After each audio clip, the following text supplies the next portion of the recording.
The simplest guide to macros you'll ever find. So, as humans, we really have a knack for making things way more complicated than they have to be. And especially when it comes to our health, our nutrition, and what we eat. There's so many messages out there that, protein is the best thing ever. Protein is not good for us. Carbs are the best. Carbs are not good for us. Fats are the best. Fats are not good for us. And the problem with this mindset is that we're not looking at food as whole, just ingredients and whole intelligent things from planet Earth to help us as human beings just be healthy and be the best humans that we can be possible. So, when it comes to looking at food, I'm very much a real whole food type of person. I think that most of what we consume should be uh, they should be the ingredients. Like if you get a box of something, there's a list of ingredients on it. What we eat should be the things that are listed in the ingredients. So instead of, I don't know, kale powder, just eat some kale or something. I don't really like kale that much. It's not that good. But you see what I'm saying, right? We should be eating the whole real foods, making dishes out of actual real ingredients. So something that occurred I think it was in about the 70s and the 80s that really took off was the idea of counting calories as well as nutrients to change your body physique. And this was used primarily by bodybuilders. It was also used by powerlifters, professional athletes, and it's really become mainstream now. Student athletes, Gen Pop, general population people, anyone trying to just make a change. This idea of counting calories and macros has become one of the most tried and true strategies, and the reason that many people use it is because it does work. At the end of the day, your goal is to decrease your body mass, decrease your weight. You need to consume less calories than you intake each day. That's just, that's the way it goes, or at least in aggregate, less. If you look at a week, right? If like Friday, Saturday, you overindulge a little bit, you got to have less the next day or the other days of the week so that you're not putting more weight back on, right? So, tracking calories and macros, it's really a no nonsense objective look into strategies and, what's actually working for us and what we need to change to make sure that we're hitting the certain ranges that we want, specifically when it comes to weight loss. And then macros is going to help a lot with muscle mass. Uh, and fat loss. So, to preface too, I want to let you know that I personally went through my journey. I've lost weight, maintained it for, almost a decade now. And I never counted calories and I never counted macros. So, I'm maybe a little bit of an anomaly. I go more off of how I feel and I just focus on eating high quality foods first.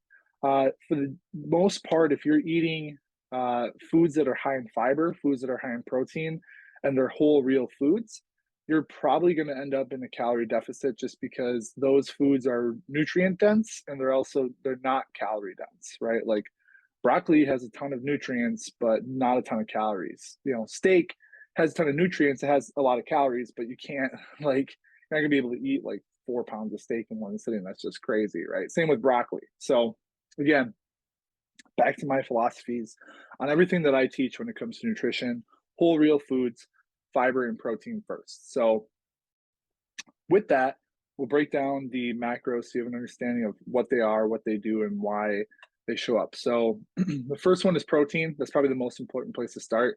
Protein really is the building blocks of life.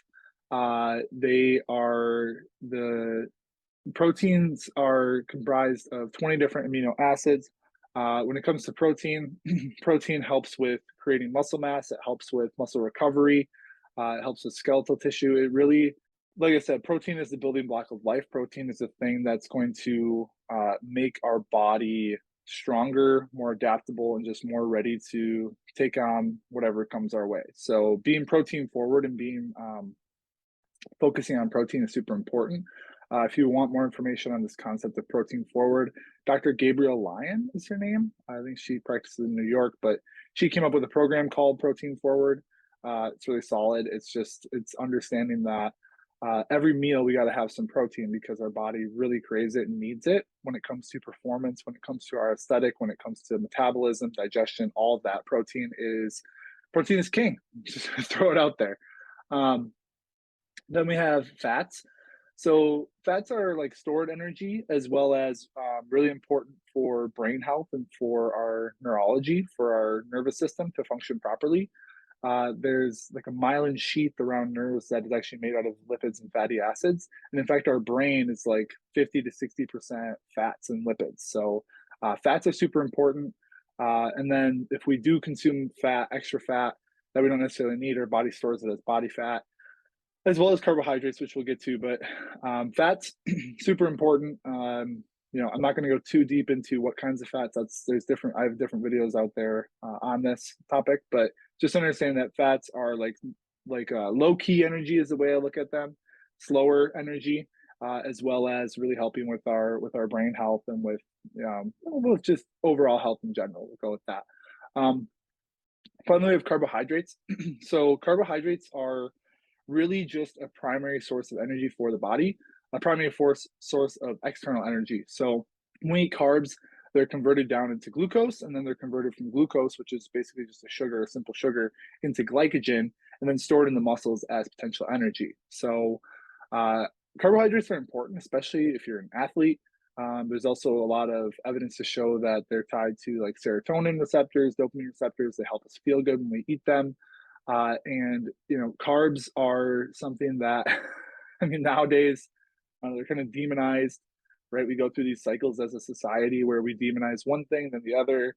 And honestly, it really comes down to if they can create more polarities and confusion in what's going on, especially with nutrition, you're more likely to buy from the person who's telling you that they have the answer, the right thing. So a lot of it's just a marketing ploy. That being said, there is some truth to the fact that we can be really strategic with carbohydrates, which I will talk about with carb cycling, and that we can help with some fat loss if we do that. Because if you think about it, uh, carbs are external energy. If we eat a lot of carbs and we don't use that energy, we store it as body fat. However, if we're doing a lot of output, so a lot of exercise, and we're not consuming the carbs, our body needs to tap into our body fat to utilize that for energy. So, again, carbs, important, great. And there's ways we can be strategic with them to help catalyze fat loss. So, when it comes to counting macros, specifically, there's two main strategies. The first one is calories plus protein. It's very simple. You just make sure that you hit your protein goals each day and you make sure that you hit your calorie goals each day. I think this is a great place for beginners to start because, again, protein is the most important thing to prioritize.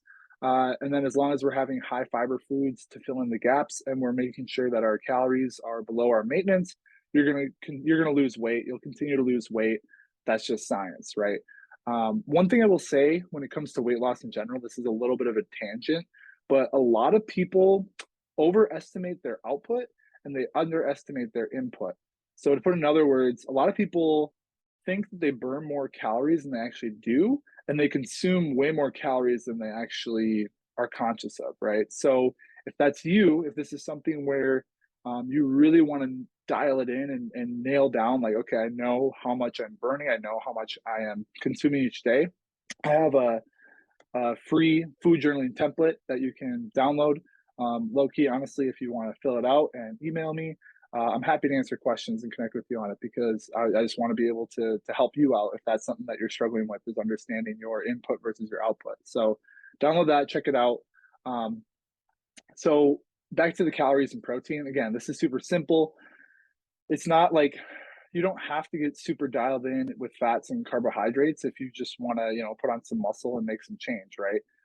If you really want to dial it in, we'll get there in a second. But this is just the simplest way. And then, as a general rule of thumb, we're kind of aiming for anywhere from zero point 0.7 to 1 gram of protein per pound of body weight.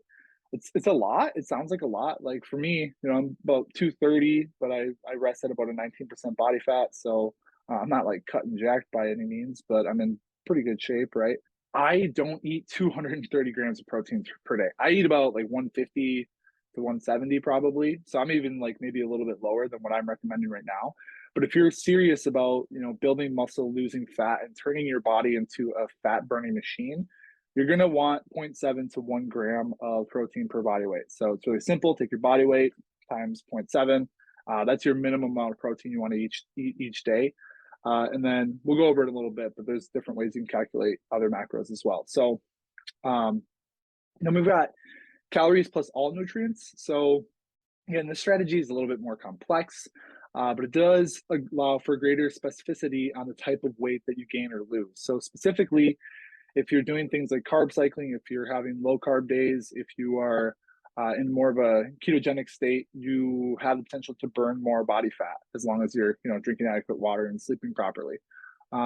Really having about the timing here is important too. We'll talk about that in just a second, but again, that's like a next level step to count all of your macros. I think for you, if you're a beginner and you're just trying to lose some weight and increase your muscle mass, just focus on protein and total calories. That's plenty. If you're training for bodybuilding or for powerlifting, stuff like that, then you got to be a little more dialed in. So, okay, so whether you choose to count just protein and calories or if you count everything, the common denominator is that you really got to keep track of what it is that you're eating.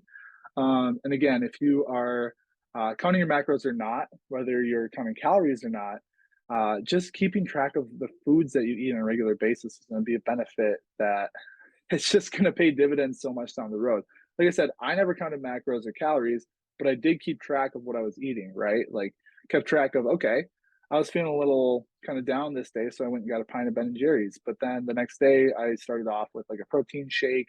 I had some eggs and spinach and mushrooms. I ate that when I was losing weight. That was my go-to meal. Side note, and just getting back on track and recognizing your patterns. Like, okay, when in the week am I seeking out these lower frequency foods or the things that aren't going to serve me and push me towards my goals? Having understanding of that is so important so that you can be strategic. And when that time is coming about, you can nip it in the bud and not allow it to happen, right? So again, download my free food journal template. It's pretty comprehensive. It's pretty solid. You can do it right on your computer. You can do it handwritten if you want. Just want to put that out there again, that tracking food is super important, okay? As well as, like I said, the subjective things with food, because food is not just, it's not just simply energy in and out. It's emotional, it's communal, it's social. There's a lot of things that go into food. So being aware of our patterns with food and behaviors is going to do way more than just trying to count your calories and your macros. So, all right, back to macros. So you're keeping track. A couple things you got to do each day. First and foremost, right? Understanding your eating habits, and your eating behaviors, and your eating routines. So, do you like to eat more in the morning, or do you eat more in the evening? Do you eat more before workouts or after workouts? Do you snack between meals? Do you drink any calories? All of these things are important because it's much more difficult to change our eating habits than it is to change what we're eating. I'm going to say that again. It's much more difficult to change our eating habits than it is to change what we consume. Like me personally, I do intermittent fasting pretty much every day. It's like 10:15 a.m. right now when I'm recording this. I haven't eaten yet today. I'm probably not going to eat until at least 2 today. And that's just my eating behavior and habits. If someone came up to me and said, well, you need to eat breakfast every day for XYZ, I'd be like, well, that's bullshit. I don't believe you. And that's just something that I'm not going to change. Right. But if I'm, for example, my eating window is 2 to 8 p.m.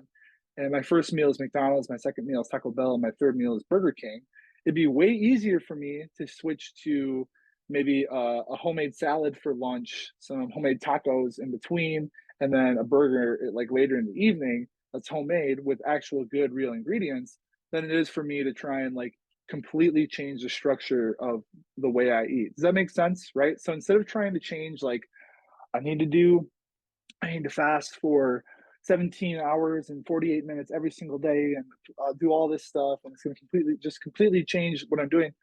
Fuck all that. Like that doesn't matter.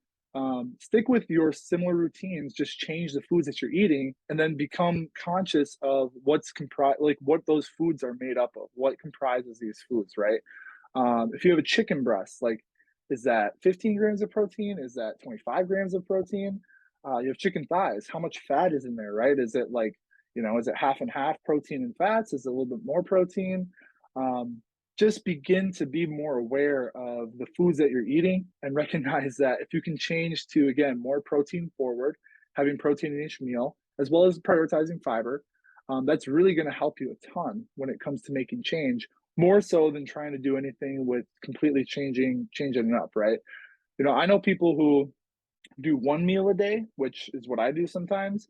I know people who literally wake up, they eat breakfast, and they snack all day, and they're still able to hit their goals. Whether you snack all day, whether you eat one meal a day, timing routine, you can make any of it work.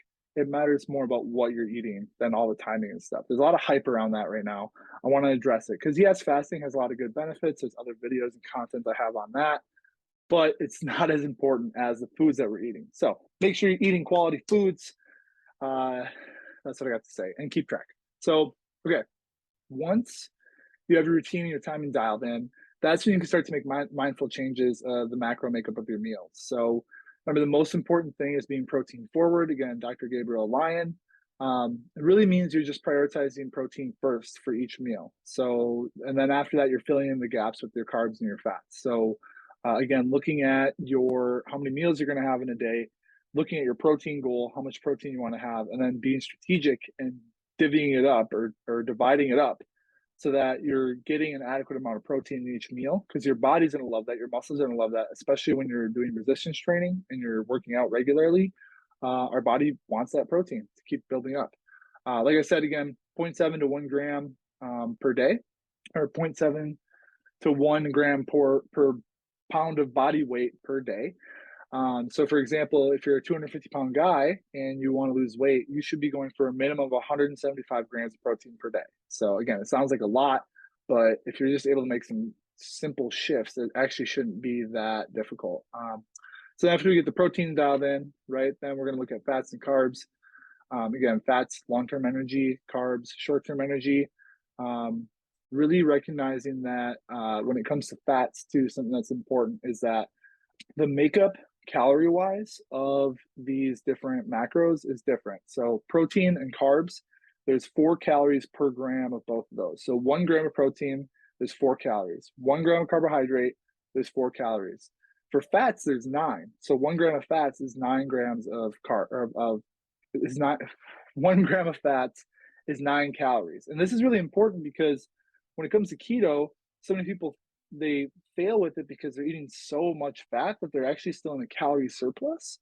So they don't necessarily see the weight loss that they want to see because fats can be super dense, right? Like if you're eating, I don't know, 150 grams of fat a day, I don't care who you are, that's going to be tough to maintain. It's going to be tough to maintain in the long run. I can't imagine what the bowel movements are like. And, and also, it's just that's way too dense. It's just too many calories in there, right? So, again, doing some simple math is going to be really beneficial here. So, for example, I'm 230, body fat is 19%. My basal metabolic rate, because I'm fairly active, I work out, I move my body every single day. I weight train 3 to 4 days a week. I regularly go on 10-mile hikes. My BMR, basal metabolic rate, is about 3,000 calories per day, give or take 200 either way. I have a lot of muscle mass. That's why it's so high. So with that, with my maintenance calories range, and I had to do it in a range, right? So we're getting into like understanding how to make this work, how to make counting macros work in your life, and how to do the math. So my range, I would aim for maintenance is like 2,800 to 3,100, and I like to give myself a range because you don't need to be perfect. You're gonna have days where you work out harder. You're gonna have days where you don't work out as hard. So just having a range that you're generally going for is going to be super beneficial and helpful for you. So if I was trying to lose weight, a really good spot for me to be would be about 2,500, give or take, maybe like 2,400, 2,600 calories per day.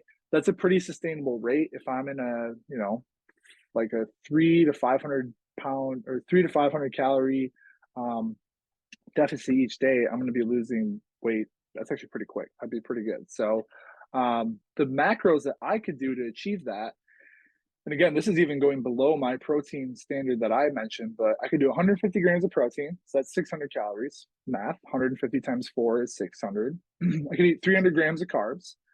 300 times 4 is 1,200 calories.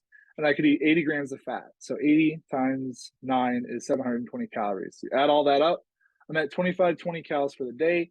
That's a pretty good with the amount that I work out, with what my goals are. Liking to play golf and broomball and hockey, and just being a very active individual as I am, that that range of calories, I will lose weight. I'll maintain a most of my muscle mass. I could even bump up the protein a little bit and drop the carbs a little bit.